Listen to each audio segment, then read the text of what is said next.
Hey guys, this morning I had a little photographic project I assigned myself to photograph a tomato that just grew in our garden. It's our very first one for the season. See it right here? It's fairly small. Grew on our cute little miniature tomato plant, which I think is mostly just a gimmick. What I ended up doing was I ended up photographing it on a dining room table. And the kind of light I wanted was very directional, but from a large light source.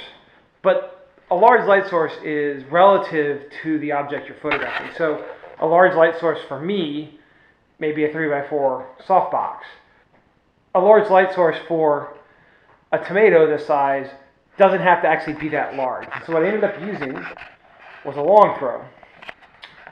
Now a long throw we normally use as a point light source. It's something we set out there and it creates hard shadows, hard lines. But when you put it really close to a tiny object, you're going to get a lot of wrap, even though there's a hard light point in the center. So the first thing I knew I wanted the light to be fairly directional, and that says grid. So I didn't have a softbox that was the appropriate size, and I didn't have a grid for even my smallest softbox, which is an 18-inch softbox. So what I ended up doing was I took the grid, 15-degree grid for the long throw, and put it in here and I started photographing. Now, because the flash tube for this light is exposed behind this, you're going to have a pretty good hotspot right in the center. Even though that's still fairly large, I wanted it more diffused than I was getting. So the next step, this is where it gets really, really fancy, was to add some paper towel to the inside of the grid. And all I did was stuck it in there, stuck it inside, and I didn't worry about these sort of outside edges that were hanging out. I made sure that the part of the long throw that was lighting the tomato through the grid, because the grid is very narrow, was part of the part that had the diffuser in it.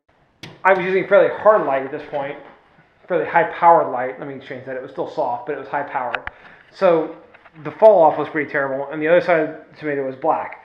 And the solution to that actually was really low-tech. When you usually use a reflector, or you can add a second light, I added a piece of cardstock. Set it there like that.